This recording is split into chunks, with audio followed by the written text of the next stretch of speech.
ராணுவ வீரர்களை கொச்சைப்படுத்துவது ஒரு எம்பிக்கோ இன்றைய எதிர்க்கட்சி தலைவராக இருக்கக்கூடியவருக்கோ அது தகுமா, நியாயமா? சோல்ஜர்ஸ் கில்ட் அப்படின்றாரு, தேவர் பீட்டன் அப் அப்படின்றாரு. என் குடும்பத்தில் இருந்து 3 பிரதமர்கள் வந்தனர். பிரதமர்கள் குடும்பத்திலிருந்து வந்த ஒரு நபர் மாதிரியா ராகுல் காந்தி பேசிட்டு இருக்காரு. கொஞ்சமாக தன்மானம் என்று ஒன்று மிச்சம் இருந்தால் மாண்புமிகு எதிர்க்கட்சி தலைவர் ராகுல் காந்தி அவர் பதவியை ராஜினாமா செய்து வெறும் எம்பியாக தொடரும்.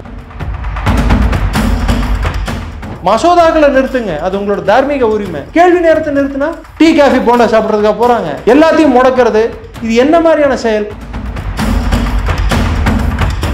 ஒருவேளை அவர் சேர்ந்த கட்சிக்கும் அது இல்லை, அதாவது அவரோட கட்சிக்கு வந்து எப்பவுமே சுயமரியாதைன்னு ஒன்று வச்சிருக்காங்க காங்கிரஸ்காரங்க. சுயமரியாதைன்னு சொல்லிட்டு அது இல்லாமல் இருக்கிறவங்க அவங்க கூட கூட்டணி வச்சுட்டு இருக்கிறதுனால அவரோட போக்கு அது மாதிரி இருக்குன்னு நினைக்கிறேன். இன்னொரு பாஸ்போர்ட் இருக்குன்ட்டு ஒரு சர்ச்சை ஓடிட்டு இருக்கு. அப்போ அவங்க தம்பியை கோத்து விடுறதுக்கு பேசிட்டு இருக்காங்களா பிரியங்கா காந்தி? பிரியங்கா வாட்ரா சொல்வது எப்படி இருக்குடான்னா அவங்க எதிர்கட்சி போஸ்ட் எய்ம் பண்றாங்களோன்னு எனக்கு ஒரு சந்தேகத்தை எழுப்புது. இது காங்கிரஸ் பேர இயக்கம் இல்ல, குடும்பத்தின் இயக்கம். இன்று அந்த பேர இயக்கம் போயிட்டு காத்தோட இப்ப இன்னைக்கு இருக்கிறது வந்து குடும்ப இயக்கம். அடுத்த எலெக்ஷன் பீகார்ல இருக்கு, வாக்காளர் பட்டியல் வந்து திருத்தப்பட்டுள்ளது. அதுக்கு தேஜஸ்வி யாதவ் வந்து என் பேரே இல்லை அப்படின்னு சொன்னாரு. கடைசியில பார்க்க போனா அவர் பேர்லயே எபிக் கார்டு.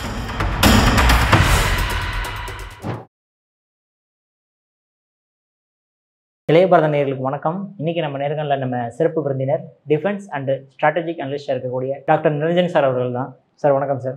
வணக்கம். ஜெய்ஹிந்த். ஜெய்ஹிந்த் சார். சார் ஆக்சுவலாக ஜெய்ஹிந்தும் போது இப்போ ராகுல் காந்திக்கு வந்து சுப்ரீம் கோர்ட் ஒரு கேள்வி கேட்டிருக்காங்க, நீங்கள்லாம் ஒரு இந்தியனா அப்படின்ற மாதிரி ஒரு கேள்வி கேட்டிருக்காங்களே சார்.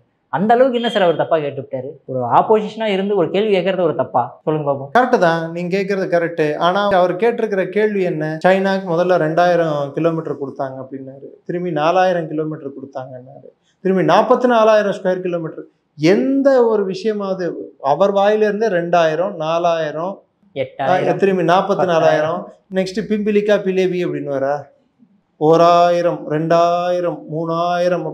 இது அதாவது ஒரு அதிகாரப்பூர்வமான எதிர்கட்சி தலைவர் அவர், அதுவும் மாண்புமிகு எதிர்கட்சி தலைவர். அவர் shadow prime minister of India. அவர்கிட்ட இருந்து நாட்டின் இராணுவத்தின் மீது அவர் வைக்கக்கூடிய வாதங்கள் சோல்ஜர்ஸ் கில்ட் அப்படின்றாரு, தேவர் பீட்டன் அப் அப்படின்றாரு. இப்போ அஃப்கோர்ஸ் இப்போ பேசலை, அவர் முன்ன எம்பியா இருக்கும்போது தான் பேசினார்.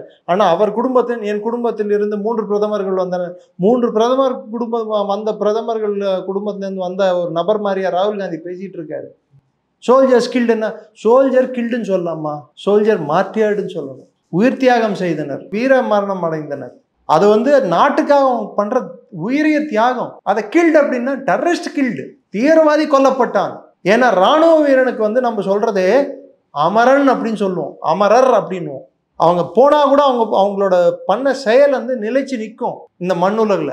அப்படிப்பட்ட ராணுவ வீரர்களை கொச்சைப்படுத்துவது ஒரு எம்பிக்கோ, மாண்புமிகு எம்பிக்கோ இன்றைய எதிர்கட்சி தலைவராக இருக்கக்கூடியவருக்கோ அது தகுமா, நியாயமா? சுப்ரீம் கோர்ட் அவர் மேல போட்ட டிஃபமேஷன் கேஸ்ல தான் இந்த பிரச்சனை வந்தது. அதுக்கு தான் அவங்க என்ன சொல்லியிருக்காங்க, அவர் ஒரு இந்தியரா பிஹேவ் பண்ணணும். இதோட ஒரு பெரிய குட்டு அவருக்கு தேவையில்லை. கொஞ்சமாக தன்மானம் என்று ஒன்று மிச்சம் இருந்தால் மாண்புமிகு எதிர்க்கட்சி தலைவர் ராகுல் காந்தி அவர் பதவியை ராஜினாமா செய்து வெறும் எம்பியாக தொடரட்டும். நாட்டின் மீது பற்றுடையவர்கள், பேச தெரிந்தவர்கள், அதே கட்சியில் யார் இருக்கிறார்களோ அவர்கள் எதிர்கட்சி தலைவராக செயல்படட்டும். உதாரணத்துக்கு சசி தரூர் இருக்காரு, மனிஷ் திவாரி இருக்காரு, நிறைய பேர் இருக்காங்க. அவங்கள யாரோ ஒருத்தர் செயல்படட்டும். கௌரவ் கோகாய் வேணாம், அதாவது துணை எதிர்கட்சி தலைவராக இருக்கிறவர். ஏன்னா அவரோட மனைவி மீதே ஹேமந்த் பிஸ்வா சர்மா அசாம் முதல்வர் பல்வேறு குற்றச்சாட்டுகள் முன்வைத்துள்ளார். அதற்கு அவங்களால பதில் இன்னும் கொடுக்க முடியல. ஐஎஸ்ஐ, பாகிஸ்தான் ஐஎஸ்ஐ நடத்தும் என்ஜிஓவுடன் அவருக்கு எலிசபெத் கோகாய்க்கு தொடர்புள்ளது. எலிசபெத் கோகாய் யாரு? அவங்க வந்து இந்தியன் சிட்டிசனே இல்லை, ஃபாரின் சிட்டிசன். இந்த ஃபாரின் மோகம் வந்து எதிர்கட்சி தலைவரோட குடும்பத்துக்கும் இருக்கு, துணை தலைவருக்கும் இருக்குன்னா இந்திய இறையாண்மையே வந்து கொஞ்சம் கேள்விக்குறியாகிற மாதிரி இல்லை? ஏன் இவங்களுக்கு இந்தியன் கண்ணில் யாரும் கிடைக்கலையா? இவங்களோட ரிலேஷன்ஷிப் பார்த்தீங்கன்னா அவரோட கௌரவ் கோகாயோட மனைவி மீதும் பல்வேறு குற்றச்சாட்டுகள் சுமத்தப்பட்டுள்ளன. இவரும் பாகிஸ்தானை டிராவல் பண்ணியிருக்காங்க. அந்த எலிசபெத் கோகாய் அவர்களும் வந்து பல்வேறு முறை பாகிஸ்தானை டிராவல் பண்ணியிருக்காங்க. அவங்க யாரை மீட் பண்ண போனாங்களோ, யாரை சந்திச்சாங்களோ அது ஐஎஸ்ஐ சம்பந்தப்பட்ட நபர்களாக இருக்காங்க. ஸோ அவரும் வேணாம், வேற யாராவது தேசிய நலனை பேணி காப்பவர்கள் எதிர்கட்சி தேவை சார். வாழும் ஜனநாயகத்துக்கு நிதர்சனம் வந்து எதிர்க்கட்சி. கேள்விகள் கேட்கப்பட வேண்டும், மக்கள் பிரச்சனைகள் எழுப்பப்பட வேண்டும். வாஜ்பாய் ஒரு வாட்டி சொன்னாரு, எது நின்னாலும் நிக்கலாம், கொஸ்டின் அவர் நிக்க கூடாது. ஏன்னா மக்களின் பிரச்சனைகள் கொஸ்டின் அவர்ல தான், கேள்வி நேரத்துல தான் வரும். அது எப்பயுமே நிறுத்தக்கூடாதுன்னு சொன்னாரு. இன்னைக்கு கேள்வி நேரத்தையே வந்து இவங்க நடத்த விடுறது இல்ல. மசோதாக்களை நிறுத்துங்க, அது உங்களோட தார்மீக உரிமை. கேள்வி நேரத்தை நிறுத்தினா மக்கள் பிரச்சனை. இப்போ நம்ம ஊர்ல ஒரு பிரிட்ஜ் கட்டாம பல நாள் நிக்குது. அரசாங்கத்தை வந்து கேள்வி கேட்டாதானே சார், அந்த ஏரியா எம்பி கேள்வி கேட்டாதானே அரசாங்கத்து மேல நெருக்கடி எடுத்துட்டு வர முடியும். இங்க மக்களுக்கு தெரியும், எம்பின்னு ஒருத்தர் இருக்காரு, நம்மளோட பிரச்சனையை பேசுறதுக்கு அங்க போயிருக்காருட்டு. டீ காஃபி போண்டா சாப்பிட்றதுக்காக போறாங்க. எல்லாத்தையும் முடக்கிறது, இது என்ன மாதிரியான செயல்? முடக்குங்க சார், நீங்க முடக்கிறது தப்பே இல்லை, உங்களோட எதிர்ப்பு தெரிவிக்கிறது தப்பு இல்லை. ஆனா தார்மீக ரீதியில் உங்களுக்கு வந்து அந்த எதிர்ப்பு தெரிவிப்பதற்கு உங்களுக்கு அந்த அதிகாரம் உள்ளதா? தார்மீக ரீதியில் உங்களுக்கு வந்து நீங்கள் செய்யும் செயலில் ஒரு நல்லெண்ணம் உள்ளதா? இது கேள்வி தானே. இதற்கு அவர்களிடம் பதில் இல்லை தானே. சுப்ரீம் கோர்ட்டை நீ ஒரு இந்தியனாக செயல்படுன்னு சொன்னப்புறம் அதுக்கப்புறம் நீ இந்தியனாக செயல்பட வேண்டும் அப்படின்னால என்ன அர்த்தம்? உன்னோட பேச்சும் நடத்தையும் இந்தியராக இல்லை என்று அர்த்தம். அது ஆப்ஷர் டிக்டா, அதாவது அப்சர்வேஷன் தான். அது அப்சர்வேஷன் கூட டீச்சர் வந்து உங்களை பார்த்து நீ சரியில்லையே, நீ காப்பி அடிச்சு பாஸ் ஆறி அப்படின்னு சொன்னா டீச்சர் என்ன கையும் களவாம பிடிச்சாதான் நான் ஒத்துப்பேன், இல்லைன்னா ஒத்துக்க மாட்டேன்னு சொல்லுவீங்களா? நீங்க என்ன சொல்லுவோம்? நம்ம டீச்சர் வந்து இந்த வார்த்தை 10 பேர் முன்னாடி சொல்றாங்க, ஊர் கேட்க சொல்றாங்க, மற்ற கிளாஸ்மேட்ஸ் எல்லாம் பார்க்கும்போது சொல்றாங்கடான்னா அது அசிங்கம் இல்லையா? எல்லாத்தையும் தொடச்சு போட்டு போயிடணுமா? We must have self respect sir, சுயமரியாதை. ஒருவேளை அவர் சேர்ந்த கட்சிக்கும் அது இல்லை, அதாவது அவரோட கட்சிக்கு வந்து எப்பவுமே சுயமரியாதைன்னு ஒன்று வச்சிருந்தாங்க காங்கிரஸ்காரங்க. ஒருவேளை அவர்கள் இருக்கும் கூட்டணி யாரோடு இருக்கிறார்களோ அவர்கள் வந்து அதுக்கு நேர்மாறான போக்கு கொண்டவர்கள். சுயமரியாதைன்னு சொல்லிட்டு அது இல்லாம இருக்கிறவங்க அவங்க கூட கூட்டணி வச்சுட்டு இருக்கிறதுனால அவரோட போக்கு அது மாதிரி இருக்குன்னு நினைக்கிறேன். ஆனா இப்ப பிரியங்கா வாத்ரா அவர்கள் வந்து சொல்லும் போது கூட வந்து சுப்ரீம் கோர்ட் யார் வந்து இந்தியன்னு நிர்ணயிக்க கூடாது, எங்க அண்ணா வந்து எதிர்கட்சி இந்தியன் நிர்ணயிக்கல, இந்தியனாக நடந்து கொள் அப்படின்னாங்க. அவங்க வந்து சர்டிபிகேட் கொடுக்குறாங்களா நீங்க இந்தியனா இல்லையான்னு சொல்லிட்டு? எங்க அப்பா குதிரைக்குள்ள இல்லைன்னு நீங்களே மாட்டிக்கிறீங்க. ஆல்ரெடி ராகுல் காந்திக்கு ஒரு பாஸ்போர்ட் இருக்குன்ட்டு ஒரு சர்ச்சை ஓடிட்டு இருக்கு. அப்ப அவங்க தம்பியை கோத்து விடுறதுக்கு பேசிட்டு இருக்காங்களா பிரியங்கா காந்தி வாட்ரா? பிரியங்கா வாட்ரா சொல்வது எப்படி இருக்குடான்னா அவங்க எதிர்கட்சி போஸ்ட் எய்ம் பண்றாங்களோன்னு எனக்கு ஒரு சந்தேகத்தை எழுப்புது. அப்போ உள்கட்சி பூசல் இருக்கலாம், வீட்டுக்குள்ளேயே பூசல் இருந்தா, வீட்டுக்குள்ளேயே பிரச்சனை இருந்தா, சகோதர சகோதரி இடையே வந்து இந்த தகராறு இருந்தா, இது எல்லா குடும்ப கட்சிகளுக்கும் இது இயல்பாக நடக்கக்கூடிய விஷயம். காங்கிரஸ் என்ன விதிவிலக்கா? இது காங்கிரஸ் பேரியக்கம் இல்ல, குடும்பத்தின் இயக்கம். இன்று அந்த பேரியக்கம் போயிடுச்சு காத்தோட. இப்ப இன்னைக்கு இருக்கிறது வந்து குடும்ப இயக்கம். அதனால இந்த பூசல்கள் உரசல்கள் எல்லாம் வரும். சுப்ரீம் கோர்ட் அப்படி ஒரு ஆர்டரும் கொடுக்கல. இன்ஃபேக்ட் அவர் மேல போட்ட டிஃபமேஷனே கூட வேணாம்னு சொல்லி தான் அவங்க கேன்சல் பண்ணியிருக்காங்க, அதாவது டிஸ்மிஸ்ட். பட் அவர் வந்து ஒழுங்கா நடந்துக்கணும்னு சொல்லிட்டு அவருக்கு ஒரு குட்டு வச்சிருக்காங்க. அடுத்த எலெக்ஷன்ல வந்து மிகப்பெரிய ஒரு ஆட்டம் பாம் இருக்கிறதா வந்து சொல்லப்படுது. அடுத்த எலெக்ஷன் பீகார்ல இருக்கு. வாக்காளர் பட்டியல் வந்து திருத்தப்பட்டுள்ளது. கிட்டத்தட்ட 65-70 லட்சம் பேர் வந்து போலி வாக்காளர்கள் இருந்தாங்கன்னு சொல்லிட்டு செத்து போனவங்க எல்லாம் கூட வாக்காளர் லிஸ்ட்ல ஆட் பண்ணி வச்சிருந்தாங்க.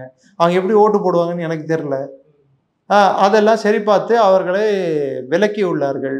அதுக்கு தேஜஸ்வி யாதவ் வந்து எனக்கு என் பேரே இல்லை அப்படின்னு சொன்னாரு. கடைசியில் பார்க்க போனால் அவர் பேர்லேயே எபிக் கார்டு, அதாவது எலக்டோரல் கமிஷன் கொடுக்கக்கூடிய பர்சனல் ஐடென்டிஃபிகேஷன் கார்டு அப்படின்வாங்க, எலெக்ஷன் கமிஷன் ஆஃப் இந்தியாவோட பர்சனல் ஐடென்டிஃபிகேஷன் கார்டு. அந்த எபிக் கார்டு வந்து 2 இருக்கு. ஒரு ஆளுக்கு 2 கார்டு எதுக்கு? சட்டவிரோதம். அது மாட்டிக்கிட்டாரு. இப்போ இதை வச்சு இவங்க இந்தியா முழுவதும் அமளியை கிரியேட் பண்ணலாம், ஒரு பிரச்சனையை கிரியேட் பண்ணலாம் அப்படின்னு சொல்லி யோசிக்கிறாங்க. அதாவது அவர்களால் ஜெயிக்க முடியாத சூழ்நிலை வந்துவிட்டால் தேர்தலையே வந்து கேள்வி கேட்பது இப்போ ட்ரெண்டும் ஃபேஷன் ஆகிட்டு இருக்கு. அதை தான் ராகுல் காந்தி ஆட்டம் பாம்புன்னு சொல்கிறாரா இல்லை ஊசி வெடி அது மாறப்போதான்னு சொல்லிட்டு காலம் பதில் சொல்லும். புரியுது சார். பட் ஆனால் இந்த எலெக்ஷன் டைமில் வந்து சிஏஏவோட தலையீடு எப்பவுமே இருக்கிற மாதிரி ஒரு விஷயம் சொல்லப்படுது சார். இன்று இல்லை சார், என்றுமே வந்து இந்திய தேர்தலில் இதுக்கு முன்னாடி கூட போன வாட்டி 24 நடந்த தேர்தலில் கூட சிஏஏ தலையீடு இருந்தது, ஜெர்மனியோட தலையீடு இருந்தது. இது நடக்கிறது தான். ஆனால் இப்போ ராகுல் காந்தி பேசின ஒரு பேச்சில், மாண்புமிகு எதிர்கட்சி தலைவர் பேசும் பேச்சில் எனக்கு வந்து அச்சம் மூட்டக்கூடிய ஒரு விஷயம், இந்த தேர்தலே வந்து 2024 தேர்தலே ரிக்டு அப்படின்றாரு. இதே மாதிரி ஸ்டாண்டர்ட் டெம்ப்ளேட்டை தான் ஜயர் போல்சனாரோன்னு சொல்லிட்டு பிரேசிலோட முன்னாள் அதிபர் ஜனாதிபதி வந்து இதே ஸ்டாண்டர்ட், இதே வார்த்தைகளும் இதே ஸ்டாண்டர்ட் டெம்ப்ளேட்டை தான் அங்கே யூஸ் பண்ணியிருக்காரு.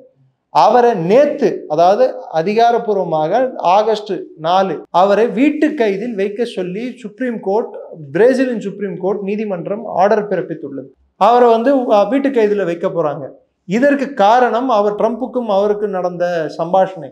அவர்களிடையே செல்போன் மூலம் பல்வேறு 3வது நபரிடம் இருந்து அவர் வாங்கி, அவர் ஃபோன் யூஸ் பண்ணாட்டி கூட மற்றவர்கள்கிட்ட இருந்து ஃபோன் வாங்கி பேச நினைத்தது, அமெரிக்க தூதரக அதிகாரிகளுடன் அவர் கான்டாக்ட்ஸ் வளர்த்துக்கிட்டது, சிஐஏவுடன் அவர் கான்டாக்ட்ஸ் வளர்த்துட்டு உள்நாட்டில் ஒரு அமளியை ஏற்படுத்தலாம்னு சொல்லிவிட்டார். ஏன்னா லூலா கவர்மெண்ட்டை கவுப்பதற்கு.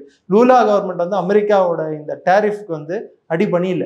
அதனால் அங்கே அவர் வந்ததே தப்புன்னு சொல்லிட்டு ஆக்கிட்டா, அவரை வந்து புறந்தள்ளிட்டா நாட்டில் அமளி ஏற்படுத்தி பங்களாதேஷ் மாதிரி ஒரு இதை வந்து பிரேசிலில் ஏற்படுத்த முடியுமா?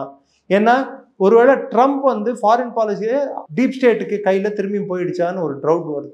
அதே ஸ்டாண்டர்ட் பிரேசில் என்ன டெம்ப்ளேட் நடக்குதோ அதே டெம்ப்ளேட் தான் இப்போ இந்தியாவிலையும் நடந்தது.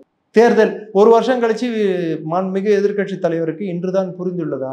அப்போ செல்லாதன்னா அவர் போன வாட்டி 54 சீட்டு வாங்கினாரு, இந்த வாட்டி 99 சீட்டு வாங்கியிருக்காரு. அப்போ அது கூட எல்லாமே செல்லாது, ஒத்துக்குறீங்களா? அதையும் ஒத்துக்கணும் இல்லை? இப்போ ஜார்க்கண்ட் ஜெயிச்சாங்க, அதை எப்படி அந்த தேர்தலும் செல்லாதுன்னு அறிவிச்சிடலாமா? நாங்கள் ஜெயிக்கிறதெல்லாம் வந்து ஒருத்தர் வச்சுக்குவோம் சார், ஜெயிக்காத மட்டும் பழி போடுவோம். இது எப்படி இருக்கு தெரியுமா? மிடில் ஸ்டம்ப் விழுந்தா மாத்திரம்தான் அவுட்டு, மற்றதெல்லாம் என் பேடு போட்டா கூட அவுட்டு. உங்களுக்கு நான் பேடு மேலே போட்டா கூட எல்பிடபிள்யூ உண்டு, ஆனால் எனக்கு மாத்திரம் போல்டு மாத்திரம் தான் அவுட்டு. கேட்ச் பிடிச்சா அவுட் இல்லை, ரன் அவுட் ஆனால் அவுட் இல்லை, ஸ்டம்பிங் பண்ணா அவுட் இல்லை, எல்பிடபிள்யூ ஆனால் அவுட் இல்லை. இது சொல்லணும்னா ஒரு எதிர்கட்சி தலைவரா அவர் பேசுறது வந்து எவ்விதத்திலையும் சரியான பேச்சோ இல்லை, அவர் பொசிஷனுக்கு ஏற்றவாறு பேச்சோ, அவர் இருக்கும் பதவிக்கு சரியான பேச்சோ இல்லை. ஆனால் சார் எப்பவுமே எதுக்கு எடுத்தாலுமே வந்து சைனாவையோ பாகிஸ்தானையோ ஏன் சார் கோட் பண்ணி சொல்கிறாங்க? மற்ற கண்ட்ரிஸ் எல்லாம் எதுவுமே கோட் பண்ண மாட்டாங்க, எதுக்கு எடுத்தாலும் சைனா பாகிஸ்தானையும் கோட் பண்ணுறாங்களே சார் காங்கிரஸ். அது பாகிஸ்தான் என்பது விட்டகுறை தொட்டகுறை, அது நீண்ட நாள் பந்தம். ஏன்னா அது பிரிஞ்சதால் தான் நேரு பிரதமர் ஆனார், இல்லைன்னா ஆயிருக்க மாட்டார். இல்லை அந்த சாஃப்ட் கார்னர் பாகிஸ்தான் மீது, இல்லைன்னா ப. சிதம்பரம் வந்து அவர் பாகிஸ்தான் தீவிரவாதிகளாக இல்லாமல் இருந்தால் அப்படின்னு ஒரு கேள்வி வச்சாருன்னா, இந்த கேள்விகள்லாம் அவங்க வாயிலிருந்து எப்படி வருது? இந்த பொன்மொழிகள். ஸோ அவர்களின் அதே மாதிரி அவங்க முன்னாள் பிரதமர் 2014 இருந்த பிரதமர் தீவிரவாத நாட்டையும் தீவிரவாதத்தால் பாதிக்கப்பட்ட நாட்டையும் நம்ம 2 பேரும் ஒன்று தான் அப்படின்னு சொன்னது.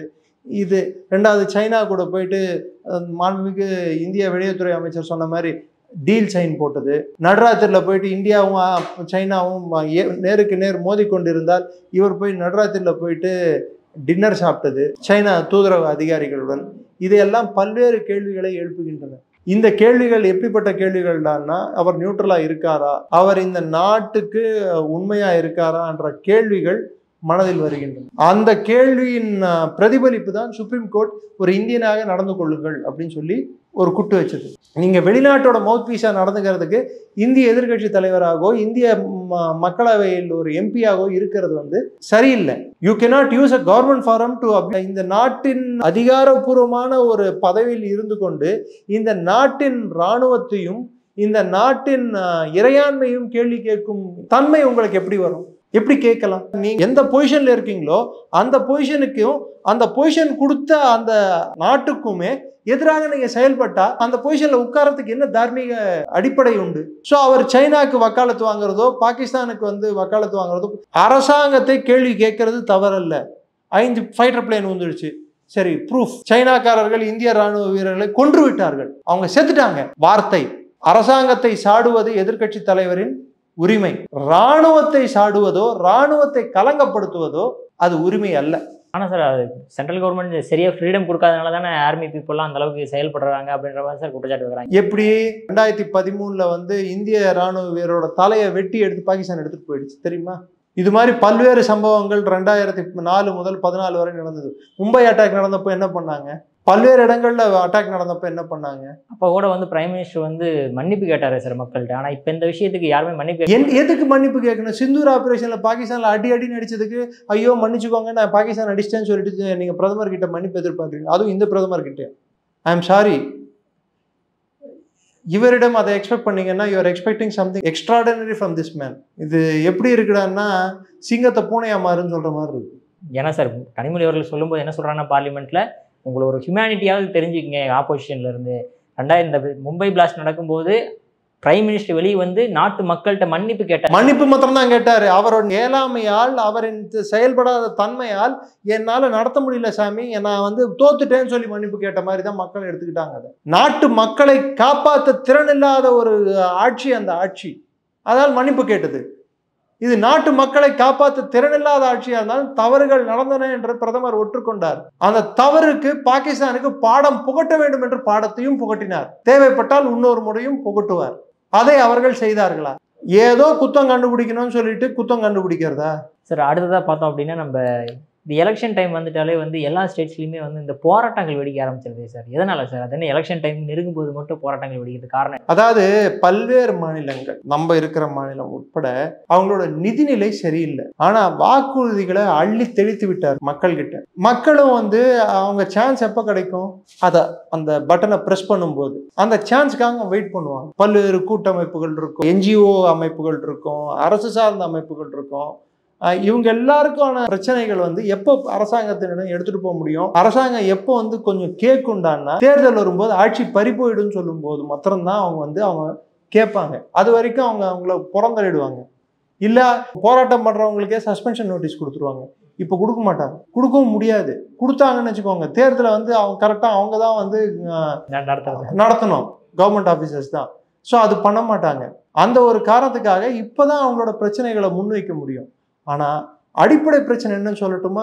தமிழ்நாடோட இல்ல மற்ற மாநிலங்களோட எந்த மாநிலமானாலும் இன்னைக்கு அவங்க நிதிநிலை என்பது கொஞ்சம் கவலைக்கிடமாக உள்ளது. அழுத பிள்ளைக்கு பால் கொடுக்க வேண்டியது ஒரு தாயின் கடமை. இங்கே தாய் என்ற நிலையில் அரசாங்கம் இருக்கிறது, பிள்ளை என்ற நிலையில் அரசாங்கத்தில் வேலை பார்ப்பவர்களும் மக்களும் இருக்கிறார்கள். ஆனால் இந்த அரசுகள் வாங்கியுள்ள கடன்கள், தேவையில்லா செலவுகள், ரேஸ் விடுறதுன்னு சொல்லிட்டு இந்த மாதிரி சில விஷயங்கள், தேவையில்லாத செலவுகள், தேவையற்ற செலவுகள், இதை செய்வதால் மக்கள் மீது வரிச்சுமை அதிகமாகியுள்ளது. வரி வசூலிக்கவும் இவர்களுக்கு யோசிக்கிறார்கள். ஏன்னா அவங்க கிட்ட இருக்கிறது, மிச்சம் மீதி இருக்கிறது ஒன்று லிக்கர் மேல ஏத்துறது, இல்லை கரண்ட் இபி மேல ஏத்துறது. இது ரெண்டுத்தையும் ஏத்தினாலும் டைரக்டா எலக்டோரல் எலெக்ஷன் வரும்போது அவங்களுக்கு பாதிப்பு உண்டு. அதனால் இந்த பிள்ளைக்கு பால் அல்ல, கள்ளிப்பால் கூட கொடுக்கும் நிலையில் இல்லை. ரொம்ப அற்புதமான கருத்துல இளையபாரதி பண்றதுக்கு மிக்க நன்றி சார். நன்றி.